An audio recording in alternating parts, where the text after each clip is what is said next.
Hey guys, well, I'm not gonna do the Captain America thing for this video. My name is Samuel David Greenwald. I was born November 1st, 1978. I was raised in a good home and my parents took care of me. I had a good life. Graduated high school. Kind of bombed out of college, didn't really do much in college. Ran off, joined the Army.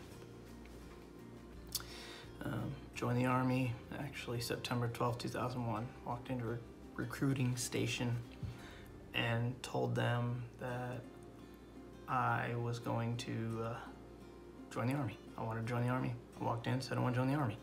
They said it was the easiest recruitment they've ever had. So after 7 years in the Army, I was done, got out, ended up where I am today. I was raised in Florida. My father, my family, my mother and my father, my brothers, I have 2 brothers and a sister. We all advocate very strongly for the Second Amendment. We believe in the right to bear arms, to protect our families, to protect ourselves, and to protect the innocent lives of those around us. I'm telling you this story because I don't want what happened to me to happen to any of you. If you have guns in the house, you'll understand. It was a little less than a year ago, July 16th, 2017. I was visiting my parents in Florida for a 4-day weekend. I was off of school. I'm taking summer classes to fast track through nursing school right now. I'm using my GI Bill to get my nursing degree. I had an extra day off school, so I took a 4-day weekend, took my family, my wife and my 2 children down to Florida to visit my parents. When we were down there, we went to the range like we always do. We all own rifles, we all own pistols. I personally own right now I own a Taurus PT-111 G2 Millennium. It's an awesome pistol, and I very much enjoy shooting. I very much enjoy firing it off. I very much enjoy target, just plinking, putting holes in things. It's a nice 9mm pistol. My father at the time had a 9mm Springfield XD. It's also a decent pistol. It's a very good pistol. We went to the range on July 15th, but we didn't clean the guns that night. We waited till the following night, which was the Sunday night. Next morning I was leaving to go back to school. We were cleaning the guns. Like we always do, we just get together as a family around the table. Like my brother, my father, and myself were there. And we just did what we do. We all took our rifles apart. Well, my dad started with his pistol, and we all took our guns apart, started cleaning them at the table using good cleaning kits, made sure they were cleared, everything.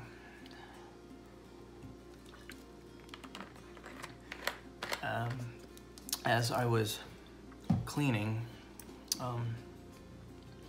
my father is a wonderful dad. He's a great dad and he's a good friend. I love my dad. Like, he comes to visit and we have very good times.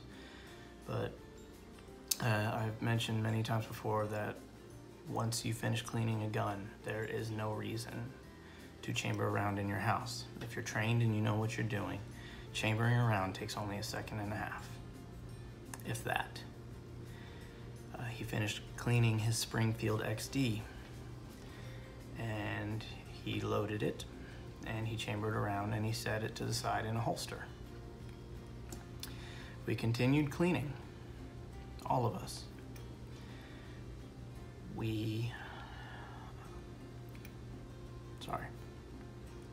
I took my rifle apart and I was cleaning my rifle. And as I looked down to cleaning my rifle, I looked up for a brief second and a loud bang went off. And I was knocked out of my chair and I landed face first down on a linoleum floor. My glasses were thrown from my face, and I had never felt anything like that in my life. It was the most extreme pain I've ever felt in my life. I was bleeding out from my cheek, and my father asked what happened, and I could barely talk, but I got out, somebody shot me. What had happened is that somebody had walked up, picked up my father's pistol, and believing it to be empty and unchambered, no bullets in it, he picked it up to dry fire it, and he dry fired it. But the trigger went off a little early. There was no safety on the Springfield XD. It bounced off of the table and into my face. That's why I talk out of the left side of my face. The bullet struck me in the cheek, and I was in shock. I was trying not to go in shock. I thought I was about to die. I thought this was the end. It was horrific. My wife was in the next room. She heard the gunshot, and she ran out to see me bleeding out from the face on the floor. Once I realized I could control my breathing, my military training kicked in, and I did everything I could do not to go into shock. My mother elevated my feet. She's a nurse, so she knew what to do to help me from going into shock. They gave me a towel to try and keep the bleeding at a minimum.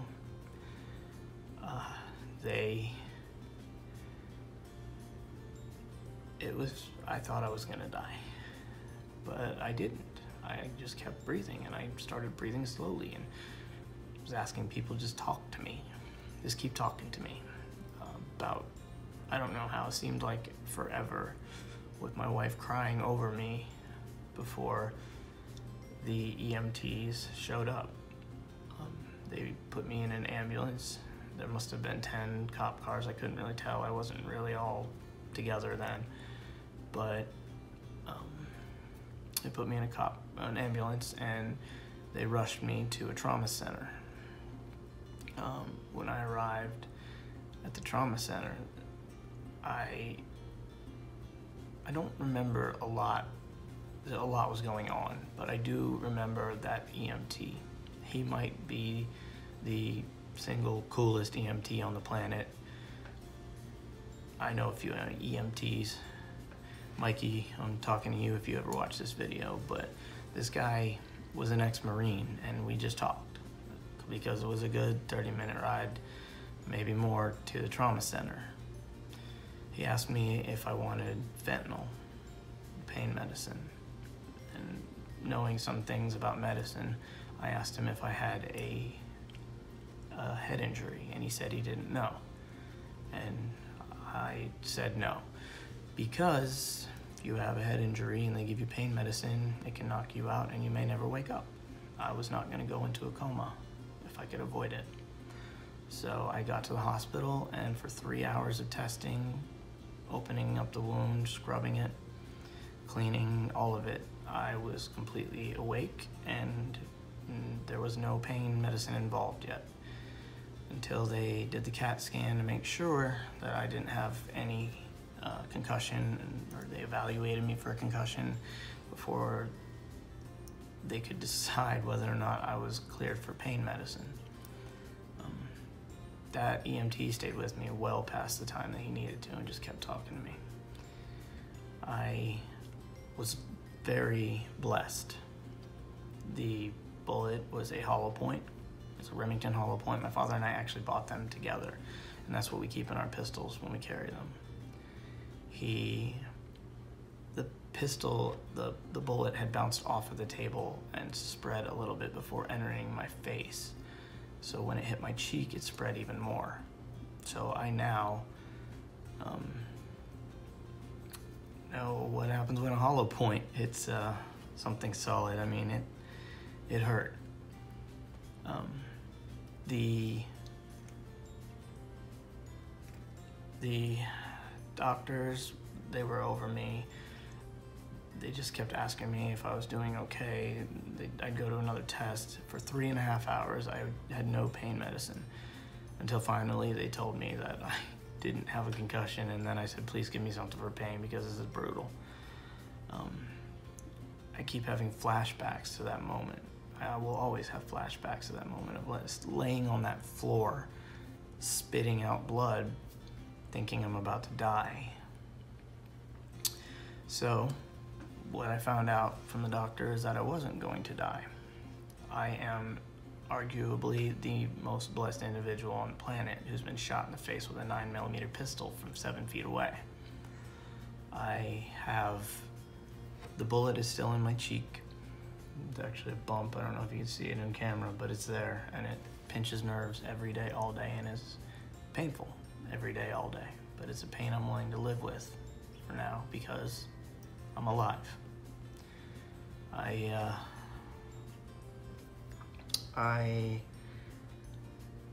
The bullet fractured my maxilla.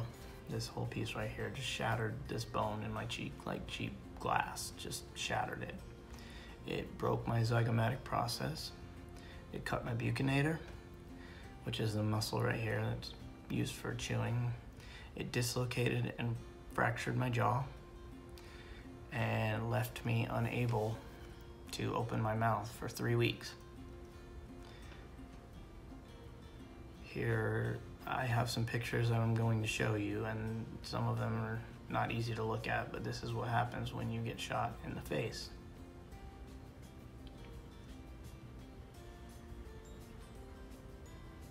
For those of you out there who think it won't happen to you, I'm military trained and I'm very comfortable handling firearms, and I never thought it would happen to me. Please understand that you need training. You need to know, you need to treat every gun as if it's loaded. All the time, every time. You pick up a gun, you clear it. You drop the magazine, you pull that slide back, and you observe that chamber, and you make sure there are no bullets in it. I hope and I pray that none of you ever have to suffer through this, because this was almost a year ago, and to this day I have pinched nerves in my face that cause excruciating pain and migraines, and I have a very traumatized wife who has to suffer from the anxiety and the thought of what happened to me that night. I really don't know what else to say, but please, please, please be careful, be safe. Train with your weapon, know how to handle your weapon. Understand that first rule, understand all the rules of handling a firearm.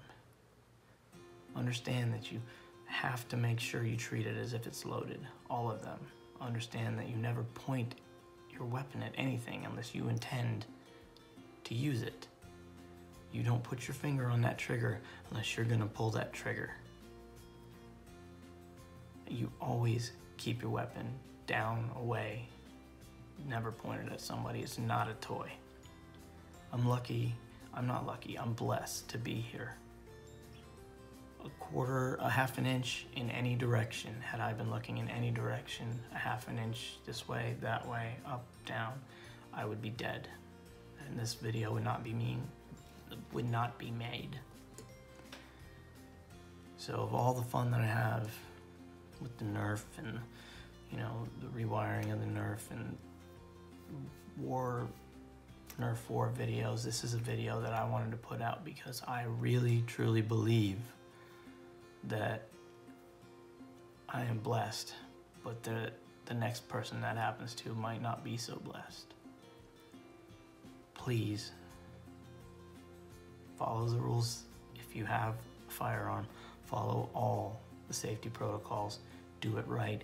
Keep them locked up and train with your weapon. Be familiar with your weapon. Understand that it does serve a purpose. That being said, I still am an advocate for Second Amendment rights. I have a right to protect my family. I have a right to protect innocent lives. I swore an oath to do so. I have never been relieved of that oath. I will always do what I can to protect those around me, especially my family, my friends. But I know what I'm doing. Don't buy a gun and become a hero or a gung-ho unless you know. Just don't do it. You need to know what you're doing before you handle a firearm. I still, to this day, have to talk funny sometimes. I can't open my mouth completely. It took 3 weeks for me to be able to open my mouth completely. My jaw had to pop back into place and it healed improperly. It's horrible. I'm in a lot of pain all the time, but I'm here. The pain only lets me know I'm alive, but I wouldn't want anyone I know or don't know to go through this. So thank you for watching this video, for listening to this story. God bless you.